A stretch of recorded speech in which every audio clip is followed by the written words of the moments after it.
नमस्ते।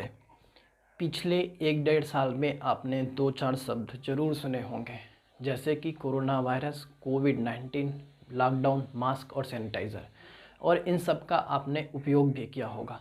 लेकिन एक और शब्द है वैक्सीन, कोरोना वैक्सीन। वैक्सीन होती क्या है? वैक्सीन बनती किससे है? इस कोरोना महामारी से बचने के लिए हमें टीका लगाना है या नहीं, हम यही समझने वाले हैं। और कुछ अफवाहें हैं कोरोना वैक्सीन के संदर्भ में, हम उन अफवाहों के बारे में जानने की कोशिश करेंगे कि वो कितनी सच है। सबसे पहले मैं आपको बताना चाहूँगा कि वैक्सीन और दवा में कुछ अंतर है। जैसे कि अभी तक कोरोना की दवाई नहीं आई, लेकिन कोरोना की वैक्सीन आ गई।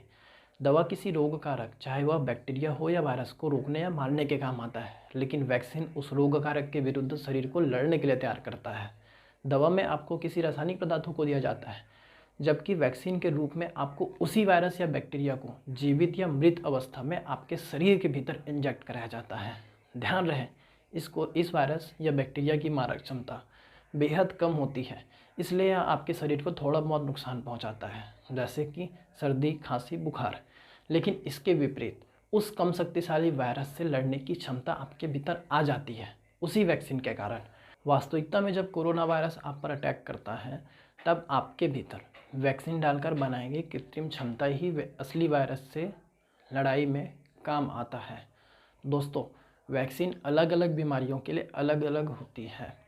जैसे अभी अभी कोरोना की वैक्सीन आई, लेकिन इससे पहले आपने बिना डर, बिना झिझक के, हंसी खुशी खुद को और अपने घर के छोटे छोटे बच्चों को वैक्सीन लगवाई है।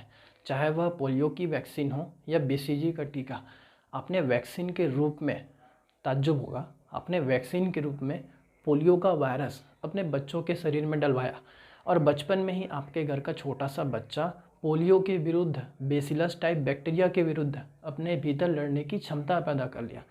तब आपको वैक्सीन से डर नहीं लगी, तो अब क्यों लग रही है? कोरोना का टीका लगाने के बाद लोगों की मृत्यु हो रही है, यह भ्रांति नहीं, सच है। लेकिन यह भी तो हो सकता है कि कोरोना वायरस ने पहले से ही उसे कमज़ोर कर दिया हो और टीका लगने के तुरंत पश्चात ही उनकी मृत्यु हुई हो। तो दोष टीका का है या कोरोना वायरस का?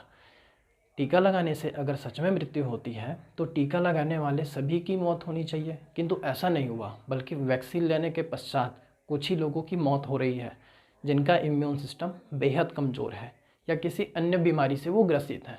वैक्सीन एक प्रक्रिया होती है शरीर के भीतर किसी बीमारी के विरुद्ध लड़ने की क्षमता पैदा करने की, और यह प्रक्रिया सदियों से चली आ रही है। जैसे कि राजा महाराजाओं के समय, आपको पता होना चाहिए कि उस समय राजा प्रजा का पालक होता था। दुश्मनों की नज़र राज्य की सत्ता पर होती थी। राजा के दुश्मन साम दाम दंड भेद राजा को हटाकर खुद शासन करने के लिए लालायित रहते थे।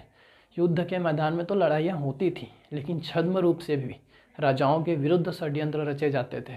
कभी राजाओं के भोजन में विष मिला दिया जाता था, फिर भी वह राजा अपना प्राण नहीं त्यागता, क्योंकि बचपन से ही उनके सेवक राजा के भोजन में कम मात्रा में विष मिलाकर उन्हें खिलाया करते थे।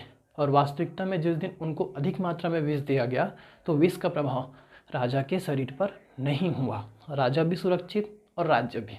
बस इसी कॉन्सेप्ट पर ही यह वैक्सीन बनती है, जो आपको समझने की आवश्यकता है। आप समझोगे तो आप दूसरों को समझाओगे, आप अपना जान बचाने के साथ साथ दूसरों की जान भी बचाओगे। अंत में कोरोना वायरस का टीका लगाना है या नहीं, या तो मैं आपके ऊपर ही छोड़ता हूँ। लेकिन ध्यान रखना, इस देश के सिस्टम में ज़रूर कमियां हैं और उन कमियों को पूरा किया जाना ज़रूरी है। लेकिन इस देश का सिस्टम का हिस्सा है यह वैज्ञानिक, जिन्होंने इस वैक्सीन के निर्माण में अपना दिन रात लगाया। उनका अपमान मत करना। धन्यवाद। ख्याल रखिए अपना और अपनों का।